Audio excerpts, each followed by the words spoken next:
حافظ آباد کی تحصیل پنڈی بھٹیاں کی رہائشی شازیہ طفیل کے گھر میں ہر روز نت نئے پکوان پکائے تو جاتے ہیں، لیکن ایک رواج باپ دادا کے زمانے سے چلا آ رہا ہے اور وہ ہے گائے کے گوشت سے پرہیز۔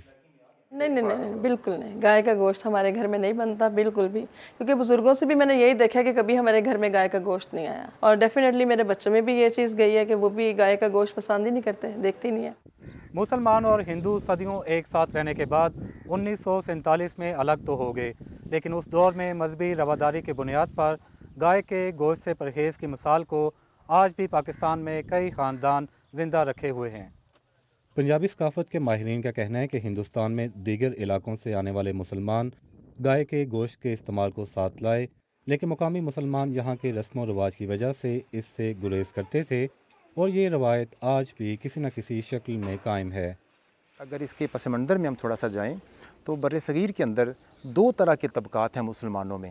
ایک طبقہ وہ تھا جو کہ لوکل نہیں تھا، مقامی نہیں تھا۔ تمام جو غیر ملکی مسلمان تھے، ان کی رسوم و رواج، ان کی تہذیب و تمدن وہی تھی جو یہ اپنے ملکوں سے لائے تھے۔ پہلے والا طبقہ جو تھا اس کے اندر گوشت کھانا ممنوع نہیں تھا، وہ ہر طرح کا گوشت استعمال کرتے تھے، لیکن جو ہندوؤں سے کنورٹ ہوئے وہ گوشت کھانے سے گریز کرتے رہے، کیوں؟ وہ ہندوؤں کے ساتھ صدیوں سے رہ رہے تھے۔ دوسرا پہلو یہ تھا کہ چونکہ اگر اس کو اور پس منظر میں چلا جائے تو اکثر جگہوں پہ مسلمانوں کی نسبت سے ہندو اکثریت میں تھے، لہذا یہ پہلو بھی تھا کہ اکثریت کے جو روایات ہیں ان میں سے کسی ایسی روایت کو نہ اپنایا جائے جس سے ان کے مذہبی جذبات کو بھی ٹھیس پہنچے یا تصادم کا خطرہ ہو، تو وہ ایک رواداری کا عنصر بھی موجود تھا۔